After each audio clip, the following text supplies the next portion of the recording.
Hello and welcome back to Popcorn Chat. In this video I'm going to be speaking to you about my top 10 favourite films and worst films of 2022. 2022 brought a lot of films, be it in the cinema or on streaming services. There's a real variety in terms of genre, performances, tone. There was so many different types of films out there for a lot of different people, so it was a very exciting year for cinema. So much so, I think a lot of people's top 10s have been different this year, where in previous years, a lot of people have very similar lists, whereas this year, a lot of my friends that I've seen on Twitter or Instagram, their lists are different to mine, other people's, so there's a lot of dividing opinions, I think, this year for what people deem the best films. So let's get into the top 10 films that I loved this year. So in at number 10, we have The Batman. Now this came out way back in March, earlier this year, and I had a good time with it. It was fine. I think there's some good action scenes. It was a good sort of popcorn flick. But I'm not dying to go back and watch it, but it was a good film for what it was. It was a little bit long, but there's some great action scenes, great performances, and I'm curious to see if they do another one. I did do a full review, so if you want to check that out, I'll link it down below so you can see my full thoughts. So in at number 9 we have I Love My Dad. Now this is a film I saw at London Film Festival, so I'm aware that not everyone's seen it. I think it gets a January 2023 UK release date, so for some people this won't be in their top 10 of this year, but maybe next year. And this was a real surprise for me. It was part of the online library that the London Film Festival had, and I watched it even before I physically went there, and I absolutely loved it. I didn't expect much, but wow, it was such dark humour. It really sort of ticked a lot of boxes for me, so make sure you go and check it out in January when it does come out in the UK. If you are in the UK, go and see it. I think you'll have fun with this one, even though it's very dark and twisted. It's one of my favourites this year. So in at number 8 we have Doctor Strange 2. Now I know for a lot of people this wasn't as sort of much as a spectacle as they wanted it to be. It wasn't that grand sort of scale of the multiverse that people wanted. But for me it was a great cinematic experience, especially coming off the back of watching the Evil Dead trilogy right at the beginning of the year and then watching this when it came out. It sort of fed all the sort of Sam Raimi sort of nods, especially the Evil Dead aspect. I think it really sort of fed that sort of horror fan, and I was loving it, and I loved seeing people's reactions to it in the cinema. So I had a good time with it. I'm sure when I rewatch it, it might not be as good, but in terms of a cinematic experience, it's definitely one of the best that I had this year. Again, I have a full review on that, so I'll link it down below so you guys can check that out. So at number 7 we have Apollo 10½. Now this was released on Netflix this year, and it's directed by Richard Linklater, who is one of my favourite directors, and I was really curious to check this one out because I'd not seen his other work where he used rotoscoping, but I wanted to check this one out and it was amazing. Though it may not be my era, I think the technology that he uses to create this film, sort of drawing on those video images, is excellent. He captures that sort of 60s sort of aesthetic, 70s aesthetic, and I just really enjoy it. It's wholesome, it's fun, it's all about sort of childhood, imagination, and I think he captures that well, because he always does that well, doesn't he, with slice of life kind of films. So I definitely wasn't disappointed with this, and yeah, that's why it's number 7 for me. So at number 6 we have Turning Red. Now this was a super fun film that I caught earlier in 2022. It was so much fun. They just released it on Disney Plus. I wish it had a cinematic release, but I was able to watch it. I've watched it twice this year. I watched it myself and then I watched it with my mum, and it was great. Absolutely so much fun. The animation's beautiful, the songs are catchy, like it's so good. It's one of my sort of more favourite sort of recent Pixar films. It was great fun. So at number 5 we have Scream 5. Now, I'm a massive fan of the Scream franchise itself, so I was very excited to see this come out. I mean, it was one of my first videos in January this year, and I absolutely loved this film. I was scared because obviously it's not Wes Craven directing it, but I think the directors did a great job with this, with what they had, utilising sort of commentary on new horror and that sort of elevated horror. I think they played to it really, really well, and I think, you know, Wes Craven will be proud with a lot of the sort of self-awareness and the topics discussed in that. And I thought it was excellent. It's great to see those sort of legacy characters coming back as well. However, I'm a bit scared about Scream 6, considering a lot of stuff going on in the background. But Scream 5, again, great cinematic experience. One of my favourite franchises, so it had to be in the top 10. So my number 4 is Decision to Leave. Now I checked this out very late this year. I watched it over on Mubi and I was just blown away by the cinematography, direction and just the whole performances from everyone. I'm trying to sort of watch a lot more sort of, international films, and this was excellent. I'd seen a few bits of Park Chan-wook's work before, literally Stoker, which I don't think maybe is the best entrance into his work, but this was really sort of exciting and inspiring with those transitions and the shots. Though it's not perfect, I acknowledge that. I think it was a great film to watch and you could analyse every frame in it, definitely. So into our top 3 now of 2022. So for me, at number 3, I've got Empire of Light. Now this is a film, again, I saw at London Film Festival, that divided people. A lot more people disliked it than liked it, I would say. But I really liked this. Again, it comes out in January in 2023 for UK people. But I was able to see it this year, so I'm, classing it in this category. And I just sort of, I don't know, I felt very attached to it. Again, I'm aware it's not perfect in any senses, kind of is very broad brushstroke on a lot of topics. But for me, this whole sort of cinematography with Roger Deakins, the music, the performances, everything tied together to sort of capture that sort of 70s sort of Margate kind of seaside town and sort of issues going on then, and the cinema, and it's ode to cinema but not too much in your face. When people told me it was Sam Mendes' ode to cinema, I thought, oh no, not another one of these. But I actually really liked it. It wasn't too obvious like some films. So it really worked for me. And yeah, it snuck its way into top 3.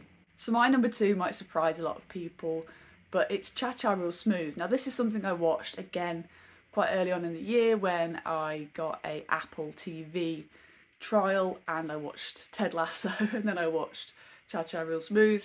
And I was really sort of pleasantly surprised. I didn't really know what it was about. I just heard a lot of people, sort of American viewers, talking about this film. And I was really sort of, again, it's like a Linklater film. It's slice of life. It's looking at study of people and how there are some good people in life. So I really enjoyed it. I think because it's an Apple TV, a lot of people maybe didn't see it. And I think that's a shame. So if you can source it, be on physical media or get an Apple TV trial, it's excellent and I think you should watch it just before the end of the year. I think it's a perfect little film. So we're here at number 1 now, and my favourite of 2022 has to be Everything Everywhere All at Once. I did a full video on this talking about how much I loved it, so do check it out down below. I absolutely loved this film. Again, it was like Decision to Leave. It inspired me through its filmmaking, be it cinematography, editing, performances. It was all there. Everything worked really, really well in this film. You were laughing, you were crying, you were laughing through the tears. Like, it had everything, this film. Everyone brings their A game to this, and considering it's such a small budget, really, in terms of Hollywood, I think what they were able to do was absolutely amazing. I just think it was fantastic, and I think it's such a neat little package, and it sort of carries on that theme that we've had a lot in 2022, be it sort of maternal sort of links. We had that with Turning Red, and this sort of study of that relationship between parents and child. So I think a lot of people can relate to it, but yeah, it just was so good, so good. Do check it out if you haven't. I know a lot of people, again, haven't checked this one out. I think you can catch it on Prime. But it's amazing. I hope it gets some nods. That'll be great at the Oscars and awards ceremony. But hey ho, we all know it's a great film.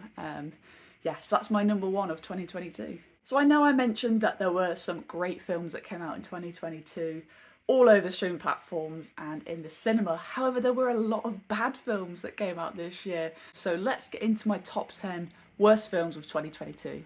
So in at number 10, we have Disenchanted. Now, I absolutely loved Enchanted when that came out, and I did not think it needed a sequel. So when they first announced that they were making this film, even then I thought, nope, no thank you, I don't want this film. And then I did check it out when it came out onto Disney Plus, and yeah, it wasn't needed, the story wasn't needed, it was just there to bring a lot of the sort of legacy characters back. They didn't give a lot of limelight to James Marsden and Idina Menzel. Like, they're your greatest characters in this film. Give them more. Songs were fine, couldn't sing them out. And yeah, I think it was just not needed, and it really upset me that they sort of tainted that sort of knowledge and world of the first film. So yeah, it just wasn't needed. So in at number 9 we have Falling for Christmas. I know everyone was talking about this when it came out on Netflix. Sort of that Hallmark kind of Christmas film, but with 2 lead actors that we sort of know, and it was pretty poor. I'm not really a fan of these films anyway, so I thought I'd give it a go. You know, we love to back Lindsay Lohan into the stuff that she does, but it just didn't work. You can hear my full thoughts in a review that I did for this film. I'll link that down below. But yeah, it's not my sort of film, and it didn't sound like it was many people's sorts of films, really. So in at number 8 we have Hocus Pocus 2. Now this is very similar to my thoughts on Disenchanted 2. Why do you need to make a sequel? The first one is great. Why are you adding this story that's not really needed? Saying that, there are some good moments within it. I was quite surprised at some of the character moments, and I liked the interaction with the modern world. But generally, why are we making these films? Besides money. So at number 7 we have Morbius. Now I saw this in the cinema, don't ask me why, but I had good fun with this film, even though it is really, really bad. So I don't know what direction each actor got, but it seemed different for each character.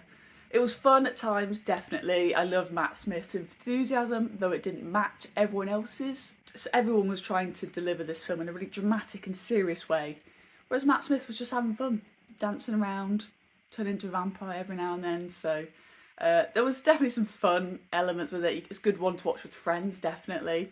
But a lot of it didn't work at the same time, so that's why it is number 7 for me. So number 6 for me is Choose or Die. This dropped on Netflix. It's one of those films that featured on the homepage, which normally isn't a great sign.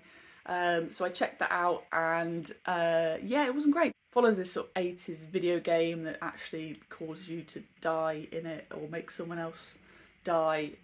Yeah, it sounded like an interesting concept, but I don't think they actually pulled it off.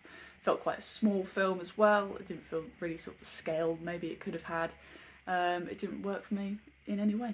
Number 5 for me is Disney's Pinocchio. I knew I didn't really want to watch this.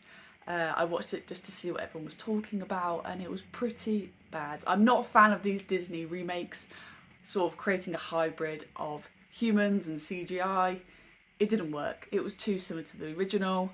Tom Hanks, I don't know what he's doing. There's some weird performances he's doing this year.